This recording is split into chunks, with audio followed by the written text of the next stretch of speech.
Hi there, everybody. This is Heather Keller-Geltner, and I'll be your instructor for this 8-week course, English 202, Introduction to Research at Culver Stockton. We've got 8 weeks to do a lot, and so I just wanted to create a short introduction video to tell you more about myself and the course and what we'll be doing together and generally how our course is going to function. So let's just jump right in. The course is housed in Canvas, and so let me show you a view of what our course page looks like. And of course, I know that you can find it because you wouldn't be viewing this video if you couldn't see it. So here's what our course page looks like when you log in. You'll always see this on our home screen. And then when we go to announcements, you'll see anytime I leave you a message. If you also are using the Canvas app, it'll send announcements to you directly, depending on what your settings are. But the thing that you'll usually navigate to the most in our course is modules. And so if you've taken other courses online through Canvas before, you may have had instructors that left files and assignments and quizzes all open as menu options to the left. And I've cut all of those out because I think that the way to organize the course most effectively is to organize it into modules. So when you will go to our course, and you'll see the first module is always course documents. So there I've already stashed our syllabus and our assignment schedule for the course, and then beneath that you'll see all 8 weeks. So every week has its own module, and those modules will open right as the week begins. I may be able to open those up earlier if you have a travel thing, or you're not going to be able to access the course during specifically that week, or you want to work ahead. You can let me know and I might be able to open up those modules earlier. But generally, everything that we're doing that week, all the files that you'll need, all the drop boxes for assignments, all of our threaded discussions, they're all housed within that module. So I hope that the Canvas course page is pretty user-friendly. I love using Canvas. I use it at other institutions where I teach in addition to Culver, and it's a great system. It's really well designed. It's very user-friendly, and so if this is your first online class or your first go at using Canvas, I think that you'll really, really like it. I certainly do. As an online instructor, it's really important for me to give you timely feedback, which is why it's really important for you to submit your assignments on time. So that's just something to think about. In an 8-week course with a lot of ground to cover, I really hate if students fall even a little bit behind. I'm always happy to help you to catch up in the course and to stay on par with us. If you ever are confused or needing some extra help as an online instructor, I'm really flexible with working with you one-on-one. So if you have questions about assignments, if you need clarification, if you need extra help, there are lots of resources that are available to you. And I think that students who have me online as an instructor, no matter what course I'm teaching, find me to be pretty responsive and pretty helpful. So don't ever feel like I have a stupid question, she really doesn't want me to call her or reach out to her. I really do. I really want to hear from you.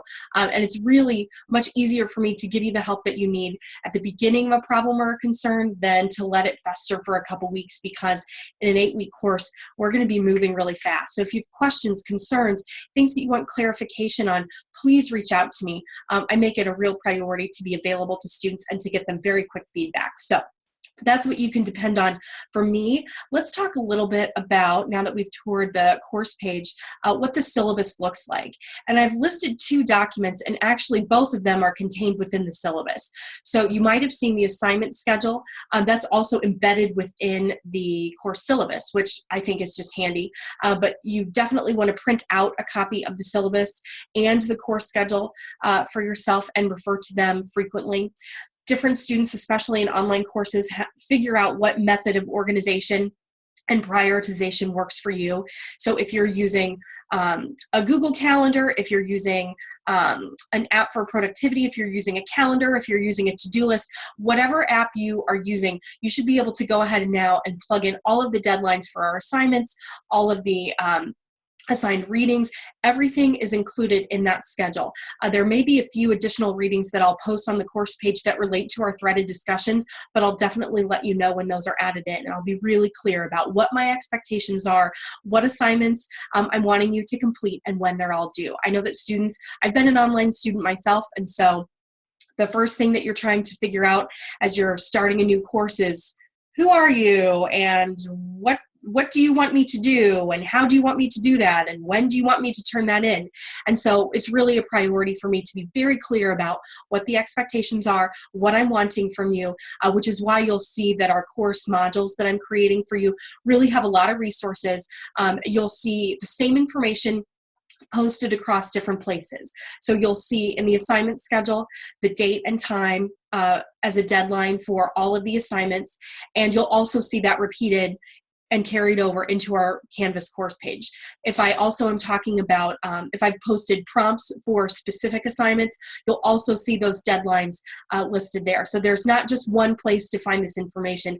I'm leaving it sort of sprinkled throughout all of our course materials just to make sure that you're seeing and not missing anything by accident. Believe me, I feel like sometimes when students don't get really clear communication from an instructor, they think that, I think she's trying to trick me, or I think she's trying to be sort of intentionally obscure, and that is not my intention. So I really want to be very clear and transparent with everyone about what's happening in the class, what the expectations are, and leaving you a lot of places that remind you about what's happening, what's coming up, and more specifically, what to do in the course.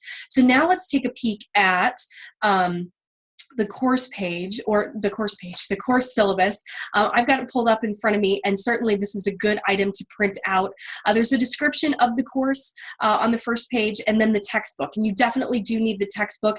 If you like to use electronic versions of textbooks, this would be a good choice for that. This is a good thing that you might keep this book after the class, because it has really handy references for lots of different research styles. So it includes MLA, APA, and Chicago styles, and it really does a nice job discussing those. So this might really be a handy text for you to use as you complete research writing assignments in your major, which is the intention after you complete this course. So certainly Turabian's Student's Guide is a really good text, and one that you can use virtually, one that you can rent, and also probably a good candidate to keep on your bookshelf after this 8-week course.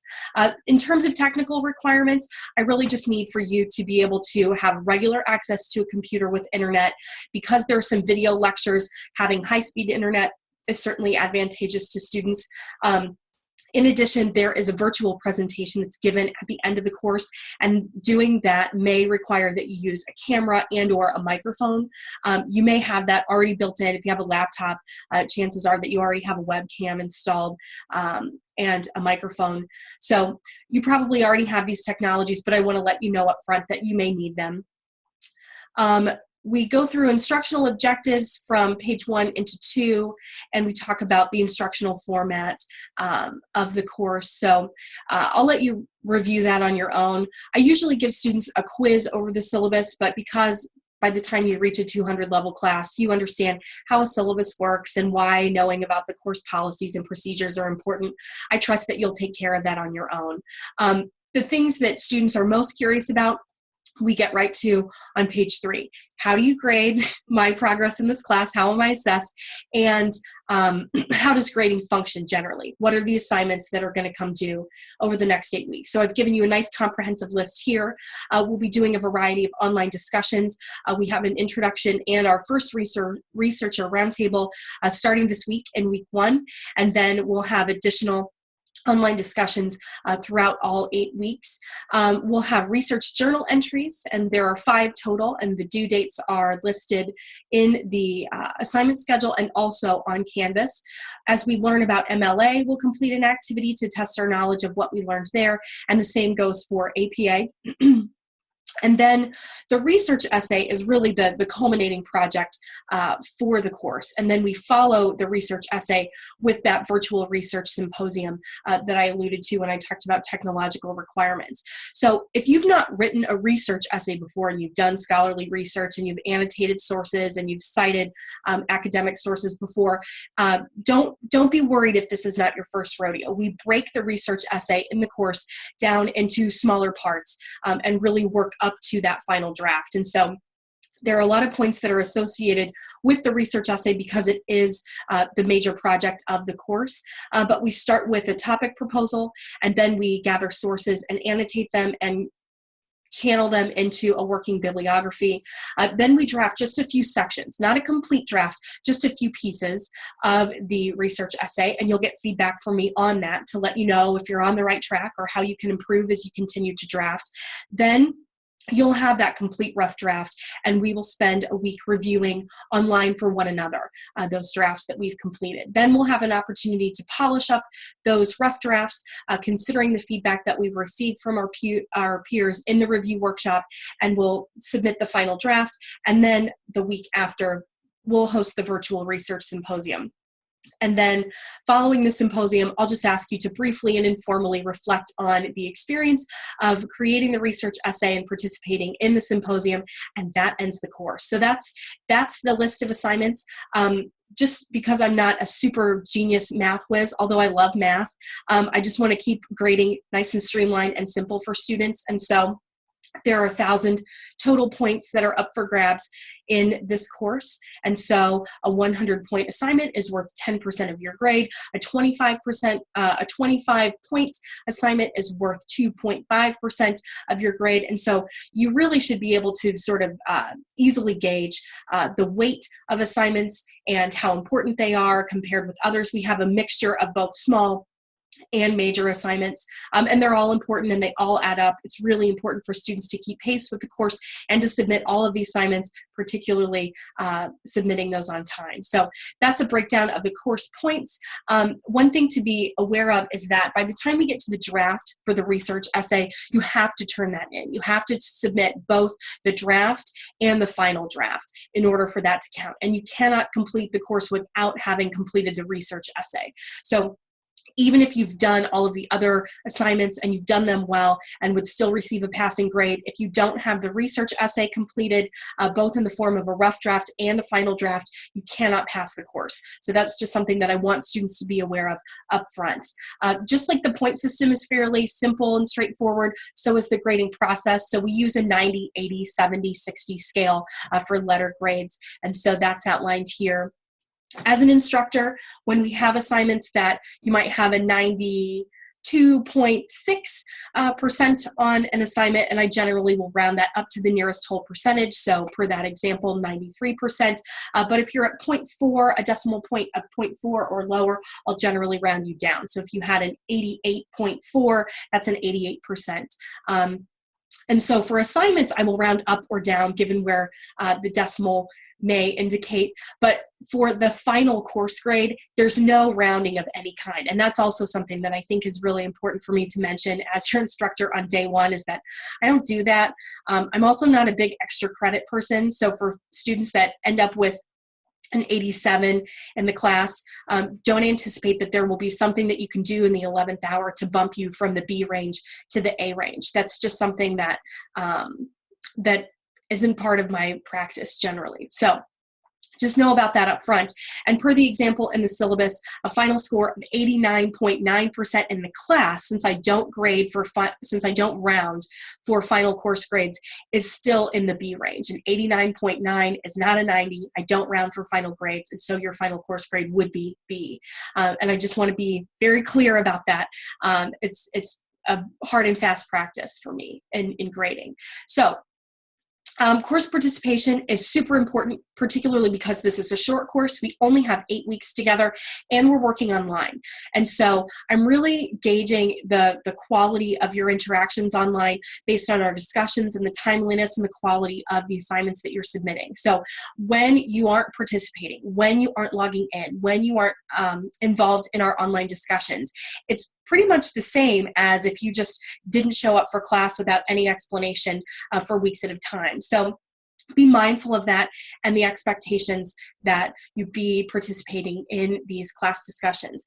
There are some additional deductions if you are missing class discussions, these the researchers roundtables, and other threaded discussions that we'll be having. Once you've missed over, let me look at the policy exactly. I'll just read it, then try and explain it in a complicated way. Students who do not participate in more than 3 total online discussions in the class will lose not only all points associated with those discussions, but also you'll receive a deduction of half a letter grade. And that's 5% of your total course grade. That's 50 points. That's a lot.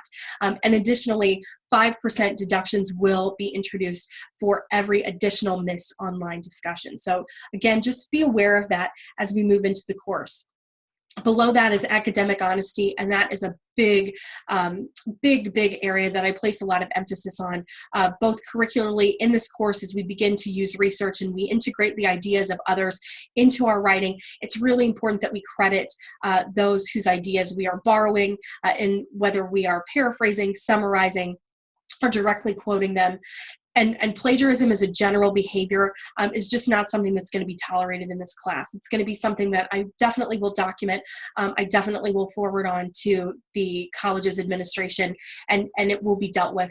At a minimum, the first time you plagiarize, you really should expect to receive a 0 on the assignment, whether it's a small assignment, a large assignment, and certainly the second time any incident of plagiarism occurs in the course, you're likely to be failed in the course without an opportunity to withdraw. So please know about that. Please know that when we submit assignments, they can be vetted through Turnitin, even if the Dropbox itself is not indicated as a Turnitin Dropbox. So your assignments that you submit will be compared with other assignments that have been submitted by students, not just at Culver Stockton, but across the board, as well as looking for matches for online content. And so I really wouldn't risk it. If you have ever cut corners before in your work and not submitted work that was your own, or you wanted to recycle an essay from another class and turn it in here and try and double dip, absolutely do not do that. And if you have questions about, is this plagiarism? There are lots of questions about plagiarism. It can be sticky and tricky and weird. You can plagiarize yourself. You cannot submit work that you've submitted for other classes without the permission of both instructors. So be sure that if you're not sure if something is plagiarism, definitely don't risk it by turning it in and then keeping your fingers crossed that it didn't end up to be a problem. Definitely check in with me beforehand. Moving through the rest of the syllabus, we have the grievance process, and if you are a student with a disability, I'm happy to make accommodations for you. Those just need to be arranged through Mrs. Johnson in the library, so you'll want to work with her. I have a kitty who's just hopped up on my desk. Okay, so here's Lucy. Hi, Lucy. All right, Lucy, say hi. All right, now you can go away. Thanks, buddy. All right, sorry about that. Okay, so I have cats, so that's something that you you might encounter them from time to time in these online lectures.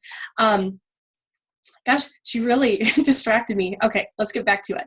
Classroom conduct. I'm expecting netiquette at all times. I'd like for you to express that well as you email me, as you talk with your peers in class, as you respond in discussions. So please be mindful of those expectations for good classroom conduct there. Late work, since this is a short course, this is 8 weeks and we have a lot of ground to cover, it's really important that you stay on par. I am happy to accept late work, but there are heavy penalties when you submit an assignment late. Generally, when an assignment is worth 25 points or fewer, you're going to see an automatic reduction of 50% on the grade that you can receive for that assignment.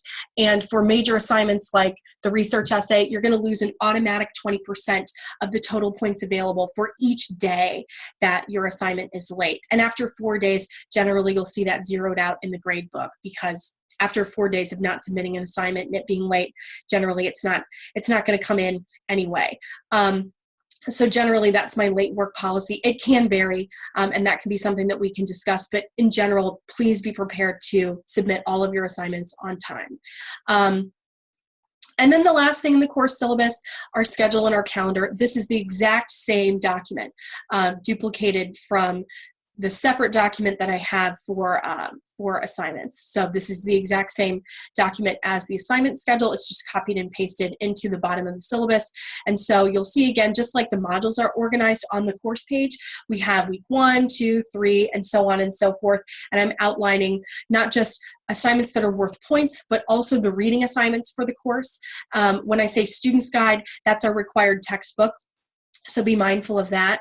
All of our assignments that are written, I'd like for you to format as .doc or .docx files. Generally, those are the formats for Microsoft Word.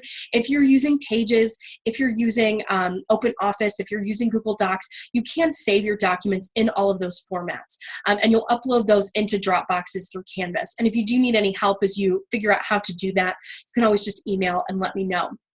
All right, so that's the course syllabus, and that's pretty much it. So let me look at,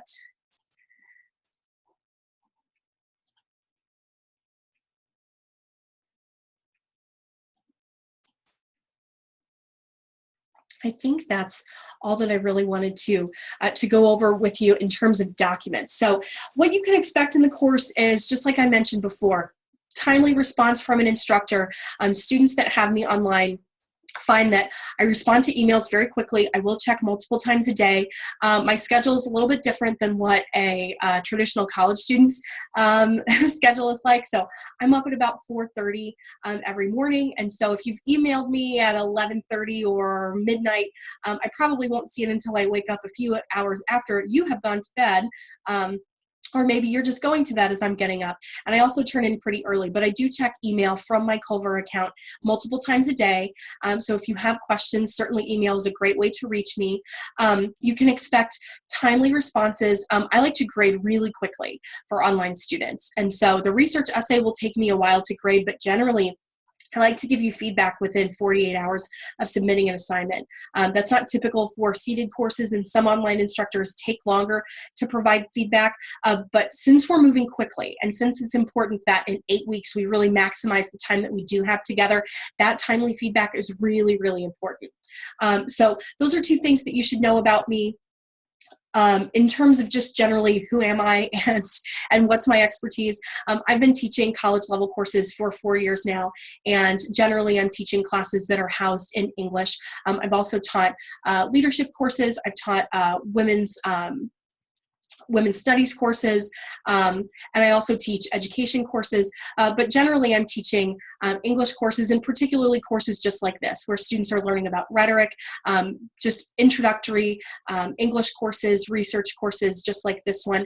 I'm a doctoral student, and so I'm finishing up my dissertation, and interestingly enough, the focus of my dissertation really rests with courses like this. So on my own research, I'm really looking into the ways that instructors like me can help students like you to have the greatest, most impactful experience. How can I help you to learn the most and gain the greatest benefit from being in this course? So that's what my research is really looking into. What are the things that I can do that will make you the most successful in the course? And so I hope that you see that that philosophy, that I need to provide you with a really supportive environment to meet the challenge of what we're asking you to do in this course. You'll see that reflected in the way that we interact together, and the level of focus and attention that you get from me as an instructor. Beyond that, there's really not a lot to know about me. Scott Geltner, who is also an instructor at Culver, he's a professor of history, and he teaches courses that are on the campus and online courses on occasion. And so if you know Dr. Geltner, that's my better half, and he and I live together in Quincy with our 3 cats, and you've met Lucy, who is one of them. And we have a great life together. So that's just a little bit about me personally and my research background and my qualifications for being your instructor. But I do thank you for watching this video, especially as I kind of fumble through it and heard cats, literally. So please know that whenever you have questions or concerns about the class, I really look forward to hearing from you by email. I really am looking forward to engaging with you together in class discussion. For any questions that you have about the syllabus, course policies, my expectations, please reach out to me and I'll get you a quick answer as soon as I can. But I'm really looking forward to a great course with you in English 202. Thanks so much.